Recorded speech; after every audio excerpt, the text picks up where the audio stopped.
Ta délivrance commence au moment où tu danses et tu célèbres Dieu plus que tous les autres.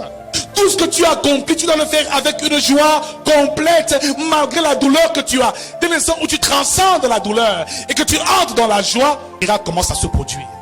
Le miracle commence à se produire. La Bible déclare ici que ces hommes ont loué Dieu. Et ils ont loué Dieu au milieu de la nuit. Donc du matin ou de l'après-midi jusqu'au petit matin, ils ne cessaient pas de louer Dieu et de prier. Comment est-ce possible que tu sois malade, au lieu de te morfondre, toi tu loues Dieu et tu pries? Pendant que tout semble aller mal, que tu cherches désespérément un enfant, un mari, une épouse, à voyager, à travailler, au lieu de te plaindre et de te morfondre, toi tu loues et tu sers Dieu. Frère, tu comprendras que le miracle commence par la joie. Le miracle commence par ta capacité à louer Dieu en temps d'épreuve. Bien-aimé, il y en a ici qui ont perdu le sourire, qui ne sourient plus depuis qu'ils sont affligés. Il y en a ici qui ont cessé de chanter des cantiques dans leur maison depuis que les problèmes ont commencé. Il y en a ici qui, depuis qu'ils ont eu des problèmes dans leur foyer, la louange a totalement disparu. Les plaintes, les inquiétudes. On appelle le pasteur chaque jour. On se plaint du mari. On se plaint de l'épouse. Tu ne comprends pas que la clé c'est la louange. La clé c'est la joie. La clé c'est la prière fervente du juste. Ce n'est pas dans les pleurs, dans les craintes, dans les inquiétudes, dans les murmures, dans les plaintes. Et d'ailleurs, ces plaintes-là ne changeront rien. L'épreuve et la situation sera identique. Ils chantaient dans les louanges de Dieu. Et les prisonniers les entendaient. Donc il faut que ta louange soit entendue par les autres. Il faut que celui même qui te persécute entende comment est-ce que tu loues Dieu, malgré les flèches qu'il te lance. Il faut que tous ces sorciers-là qui t'empêchent d'avancer voient comment tu te réjouis. Alors ma soeur, même si tu es malheureuse et tu n'as pas d'argent dans tes poches, habille-toi bien et sors avec fierté. Ne montre pas tes larmes aux autres. Ne montre pas ta souffrance aux autres. Ils vont se réjouir de cela et ta situation va continuer et perdurer.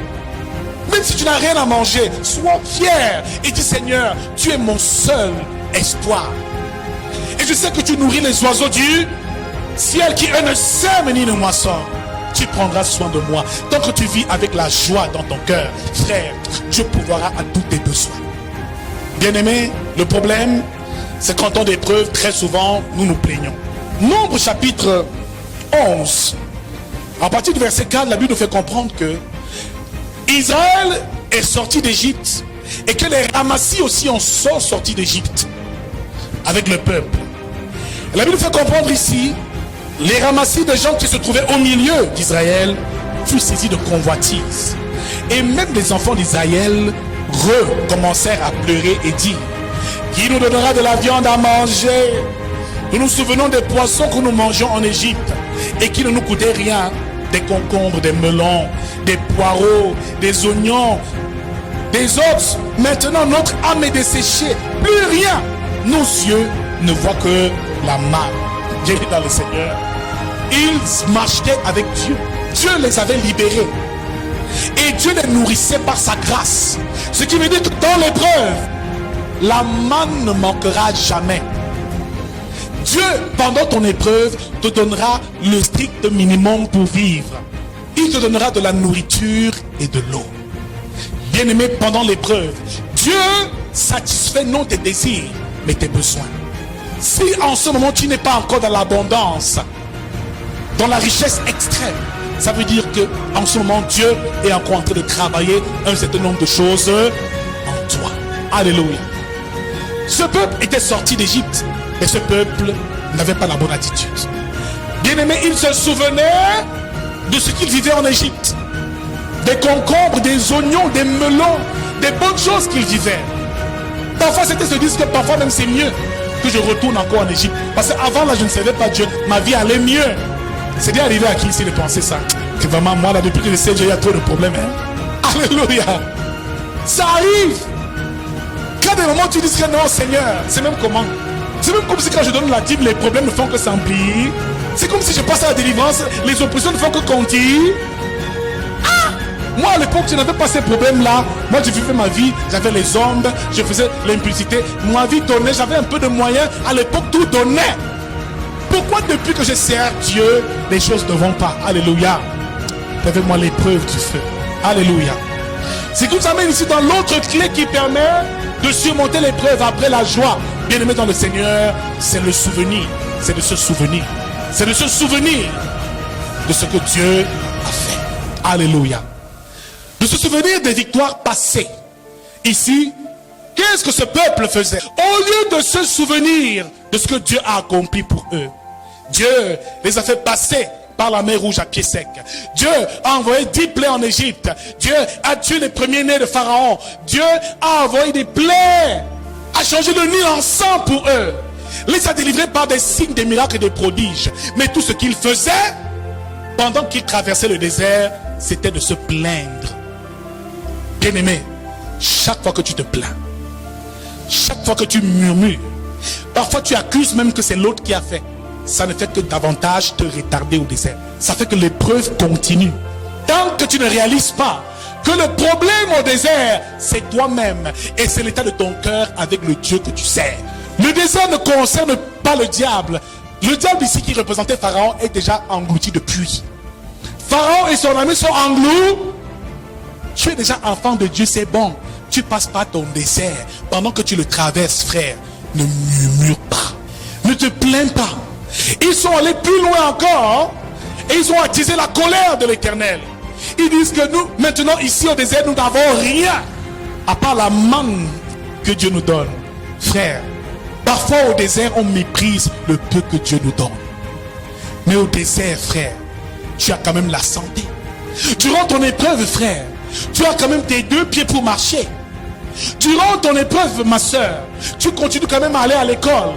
Durant ton épreuve, tu as un toit où dormir. Réjouis-toi de cela. Et souviens-toi que Dieu a déjà fait quelque chose. Tu ne quitteras jamais de l'épreuve. Donc que tu ne manifestes pas de la reconnaissance ou de la gratitude pour ce que Dieu a déjà accompli. Parfois dans l'épreuve, il faut que tu loues l'Éternel. Et dans ta louange, tu te souviens et te rappelles des exploits qu'il a accomplis pour toi. Dès cet instant, mon frère, quel que soit ce que tu traverses, si tu es malade, si tu as des problèmes de travail, si tu n'arrives pas à t'en sortir, en ce moment, sois reconnaissant au moins pour tout ce que Dieu a déjà accompli pour toi. Tu es venu ici à l'église, tu cherches peut-être le mariage, tu n'es pas encore marié, mais entre-temps, Dieu t'a formé. Tu as reçu la parole de Dieu. Tu as été délivré par Dieu. Maintenant, tu as appris à prier. Tu apprends à chanter les cantiques. Tu apprends à louer Dieu. Tu apprends même à être fidèle à l'église. Frère, Dieu a déjà commencé à faire. Dieu a déjà commencé à faire. Et si tu ne rends pas grâce pour ce qu'il fait chaque jour, pour chaque petit pas que tu traverses, frère, tu risqueras de passer trop longtemps dans cette ère. Ils ont fait 40 années parce qu'ils n'avaient pas compris ce que Dieu était en train de faire. Le dessein, le but et le plan de Dieu. Frère, je ne veux pas que tu retardes encore. Cette année, c'est l'année de ton élévation. Cette année, c'est l'année de notre gloire, de notre élévation. Et si tu passes par les épreuves, frère, cesse de te plaindre. Dis avec moi, les plaintes sont finies. Les pleurs sont finis. Les regrets sont finis. Mon frère, ma soeur, ce matin, tu vas ce jour demander pardon à Dieu pour tous les murmures, pour toutes les plaintes, pour toutes les inquiétudes, pour tout ce que tu as eu à faire, qui aujourd'hui continue à attiser le feu de l'épreuve dans ta vie. Qui pendant son épreuve s'est déjà plaint? Qui lève la main. Qui pendant son épreuve a souvent accusé les autres?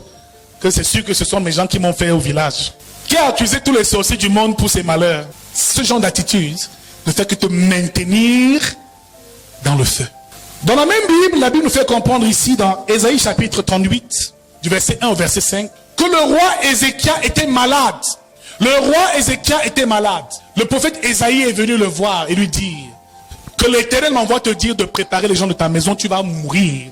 Ézéchias, dans son cœur, a eu mal, mais a tourné son visage vers le mur et a fait ce qu'on appelle la prière du souvenir.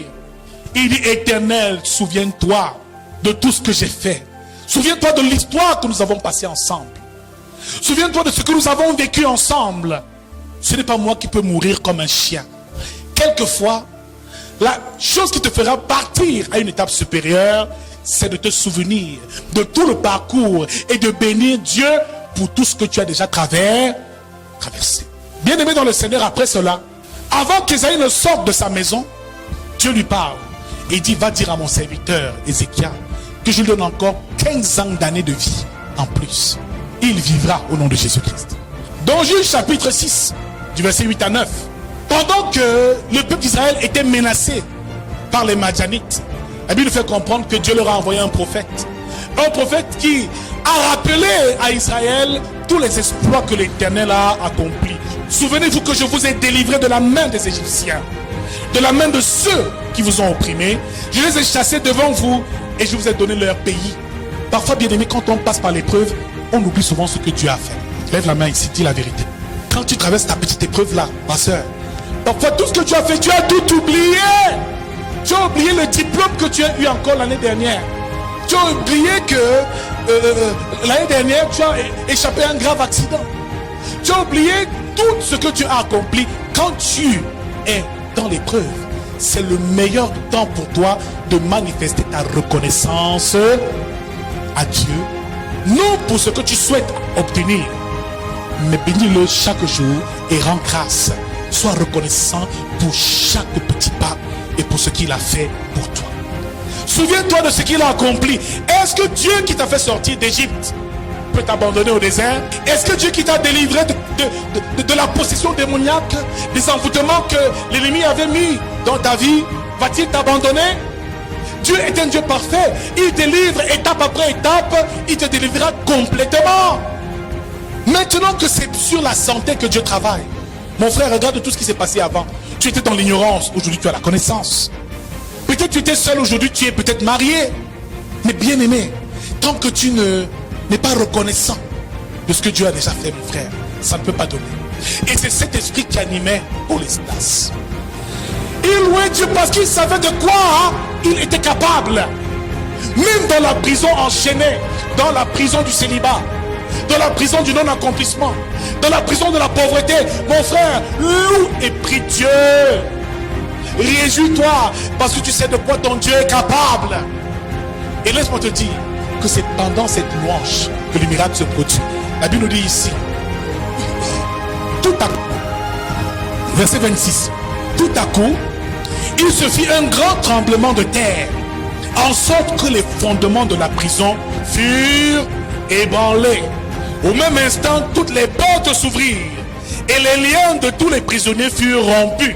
Donc, bien aimé dans le Seigneur, si dans ta famille les gens sont enchaînés dans la sorcellerie, si dans ta famille tes soeurs ne se marient pas, si dans ta famille il y a des blocages en tout genre, la seule chose qui peut briser la prison, ces verrous de fer, c'est ta louange, c'est ta prière. Il y a un niveau où ta louange va être si puissante, ta joie va être si intense que cela va faire trembler la prison. Ne blague pas avec le ton de la louange à l'église. Il y en a ici qui s'amusent, on loue Dieu, tu fais comme ça, tu regardes, c'est là où la délivrance se passe. C'est à ce moment-là que Dieu descend pour te délivrer de tout ce qui te fait souffrir. Alors arrête ta petite vantardise. C'est quoi on dit la louange? Je suis dans la joie, tu es dans... Oh la joie. En temps tu penses, ouais, il va me faire comment aujourd'hui? Il va m'envoyer. C'est sûr que comme tu rentres là, le bailleur va venir. Donc, comment est-ce que tu peux être à l'église, donner le fardeau à Jésus et garder le même fardeau sur ta tête, quelles que soient toutes tes prières, tous tes désirs? Ces désirs-là vont être réalisés seulement dans la joie et dans une véritable louange. C'est pour ça que David louait l'Éternel. Il ne faisait pas que louer, il dansait sérieusement. Mon frère, s'il y a un endroit où tu dois vraiment danser, c'est à l'église pendant la louange. Cesse de faire tes histoires, il y a le mariage, tu danses toutes tes piches. C'est ici. Ne trompe pas, c'est ici. Et tu vas remarquer ici que la plupart des personnes, qui a même souvent reçu ça, que pendant la louange, tu sens que la douleur est partie. C'est arrivé à qui ici? Vous ne comprenez pas, c'est un mystère. C'est pendant cette louange-là que Dieu descend. Il descend pour la gloire de son nom. Mon frère, ma soeur, si tu es malade, c'est pendant la joie que tu manifestes durant la louange, que les bas, les prisons se brisent. Non seulement ta prison, mais celle de toute ta famille. La Bible déclare que ils ont été libérés et tous les autres prisonniers. Frère, le jour où on va apprendre à louer Dieu sincèrement, à adorer le Père en esprit et en vérité ici, mon frère, c'est à ce moment-là que les malades vont commencer à guérir, où les paralytiques vont se lever pour marcher, où les aveugles vont commencer à voir, atteignant l'étape de la joie parfaite, mais de la louange prophétique. Une louange que l'on offre à Dieu. Un sacrifice de louange qu'on offre quand on est dans la souffrance, quand on est dans l'amertume, quand on a mal, mais qu'on se réjouit quand même dans notre douleur. C'est à ce moment-là que tu toucheras le cœur de Dieu. Il dira que malgré ce qu'elle souffre, vois comment elle me loue. C'est pour ça que la Bible nous déclare d'offrir un sacrifice de louange. La louange est un sacrifice.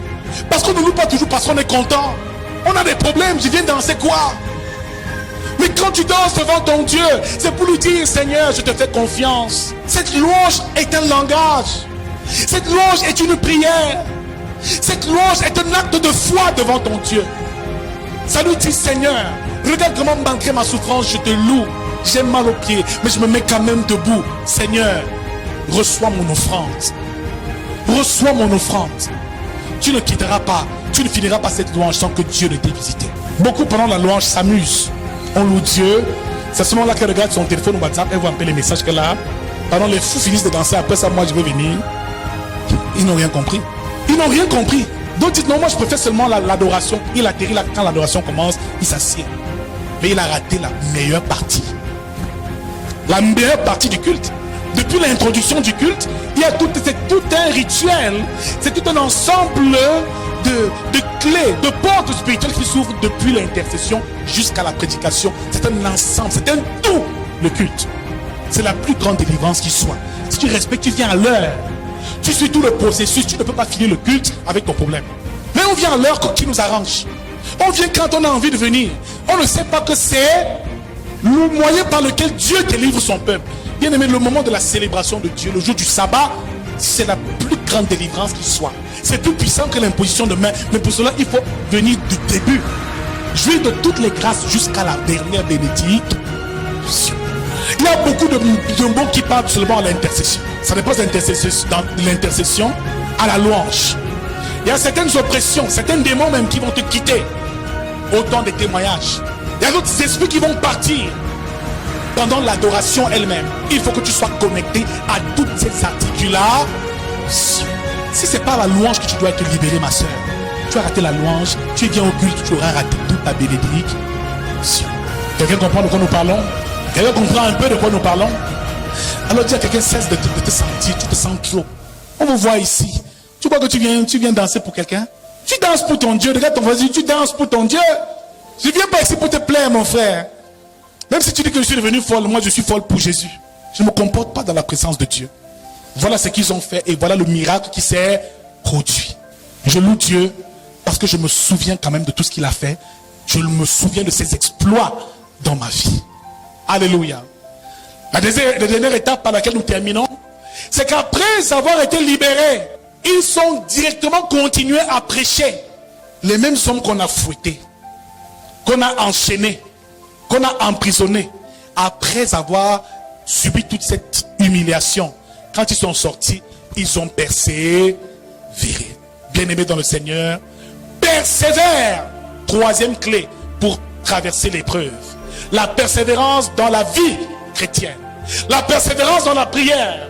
La persévérance dans ton ministère. N'abandonne pas la marche avec Dieu parce que tu as été éprouvé.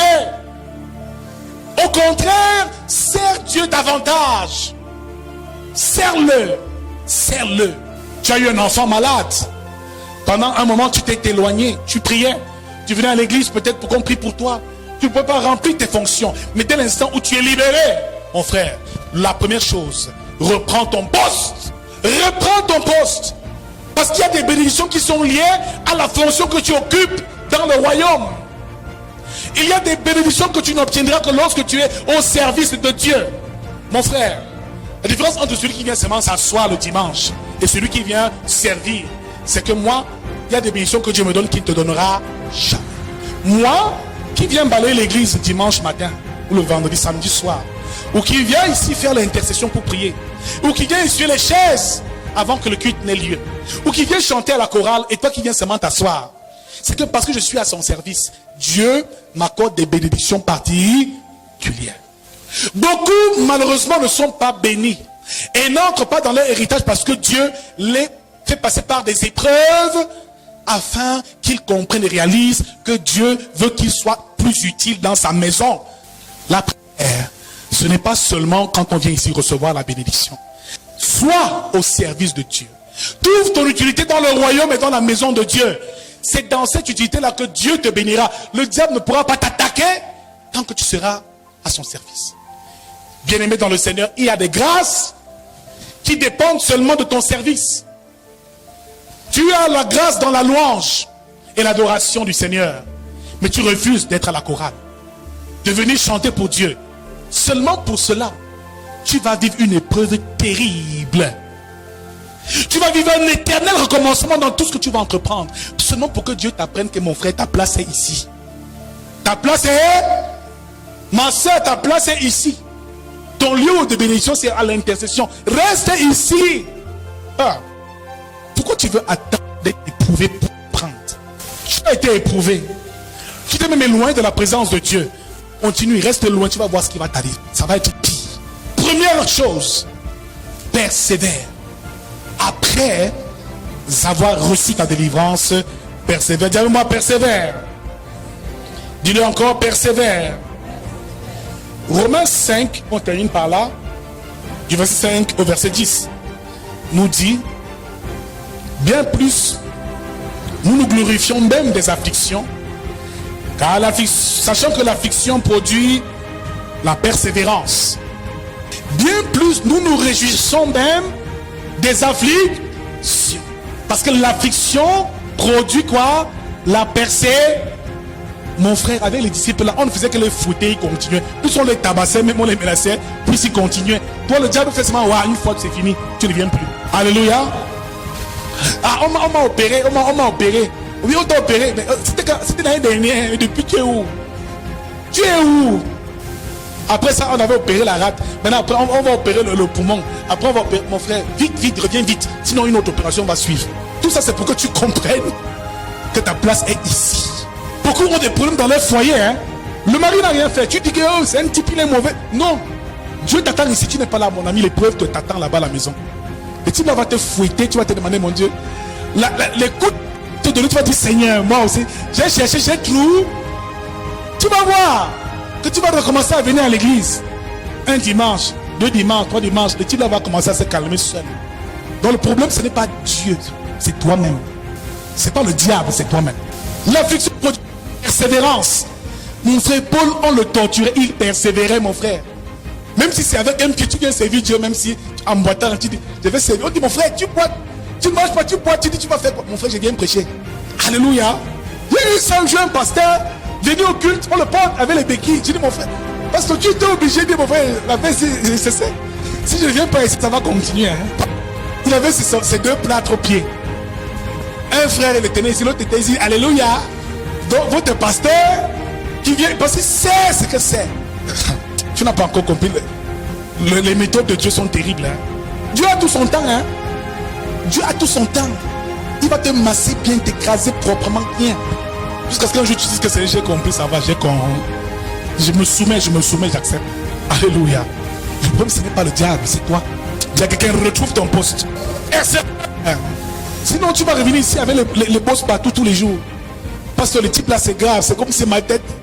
Les coups de poing, c'est comme si c'est moi qui s'entraîne seulement. C'est pareil pour tous les domaines d'activité. Les études, amuse-toi. Tu as l'appel de Dieu, tu utilises. Tu es là, tu dois servir Dieu à l'église. Toi, tu t'amuses. Tu vas commencer. Pour rien, tu vas échouer. Pour rien. Le probatoire, tu échoues. 1 an, 2 ans, 3 ans, tu échoues. C'est même parce que tu n'es pas fidèle à Dieu. Ce que Dieu veut t'enseigner, c'est que reste à ton poste. Tu n'es pas bête, mais tu résistes à Dieu et tu ne veux pas faire sa volonté. L'affliction produit quoi? La persévérance. Donc dis avec moi, persévère. Mon frère, il ne dormait pas ses hommes, il allait de lieu en lieu. Étienne est même mort en martyr. En souriant, il dit qu'il regardait le ciel s'ouvrir. Il voit Jésus-Christ assis à la droite de Dieu le Père. La Bible, le visage d'Étienne est devenu comme celui d'un ange. Il a persévéré jusqu'au bout, mon frère. Tu vas comprendre que ta vie dépend maintenant du service que tu donnes à Dieu, que tu offres à Dieu. Tu vois, le frère a la carrière, la bouche est comme ça, on fait comme ça. Tu le vois dimanche venu, il attache le visage, il dit, j'y vais à la louange. Il dit, mon frère, tu vas chanter comment? Il chante comme il chante à tes lèvres. On dit, frère, c'est comment? Tu dis, mon frère, j'essaie. Si je m'éloigne trop de la présence de Dieu et de mon poste, ce qui va m'arriver, ce sera grave. Moi, j'ai fait l'expérience là, une fois, j'ai passé une semaine sans prêcher. La deuxième semaine, j'ai commencé à noircir. On dit, homme de Dieu, qu'est-ce qui t'arrive? À l'époque, j'étais révolté. Non, le ministère, ça n'avait pas, j'étais travaillé, j'ai un autre pasteur qui marchait. Mais une semaine, sans être au service, j'ai compris que l'affaire, si ça va être compliqué. La deuxième semaine qui a suivi, les problèmes ont commencé. Le bailleur me menaçait déjà. Mon frère, pardon, parce que ça va, je reprends mon poste. C'était encore mon rôle ici. Parce que, merde, Dieu va te masser, mon frère. Amuse-toi. Tu as l'appel de Dieu. Dieu veut t'utiliser. Dieu a mis quelque chose en toi. Non, j'ai ça, mais je ne me vois pas trop à la chorale. Oui, ça, tu vas passer du temps. Même si c'est avec une seule dent, tu vas te marier à 95 ans. Le mariage ne deviendra pas. Donc tu résistes à Dieu, Dieu te résiste. Tous les jours, le mariage, papa. Daddy, le mariage, il dit aussi la chorale, maman. La chorale. Donc c'est une bataille entre toi et Dieu. Seigneur, pardon, papa, toi aussi tu vois pas ma situation. Le travail, papa, donne-moi un bon travail. Il dit, oui, l'intercession, maman, ma fille, l'intercession. Le frère ne fait que prier, je veux voyager, papa, je veux voyager. Seigneur, je t'en prie, donne-moi le voyage, donne-moi le voyage. Il te dit le protocole, mon fils, le protocole. Donc Dieu dit protocole, va au protocole. Toi, tu dis le voyage. Bon, on va donc voir qui va. Ça va prendre tout le temps que ça prendra. Même si c'est à 95 ans, tu viendras ici, Dieu, avec une seule dent. Parfois, tu vois, n'attends pas que Dieu t'éprouve pour obéir, pardon. Je t'en prie, ne résiste pas à l'épreuve de Dieu. Et c'est comme si c'est une blague. D'autres même sont là, à leur service, mais ils ne prennent pas ça au sérieux. Aussi longtemps que tu ne prendras pas ça au sérieux, il y aura des domaines de ta vie qui seront pris en otage. Donc, il y a quelqu'un persévère. Car l'affliction produit la persévérance, et la persévérance, la victoire dans l'épreuve. Sans persévérance, tu ne peux pas avoir la victoire. Et maintenant, la Bible dit cette victoire, l'espérance. Alléluia. Sachant que l'affliction produit la persévérance. Cette persévérance, la victoire. Donc tu auras la victoire dans tes épreuves, plus tu vas persévérer. Persévère. C'est donc victoire, l'espérance par la suite. Voilà donc 2 points essentiels que nous avons vus ce matin, qui doivent nous renseigner sur comment gérer les épreuves par lesquelles nous passons.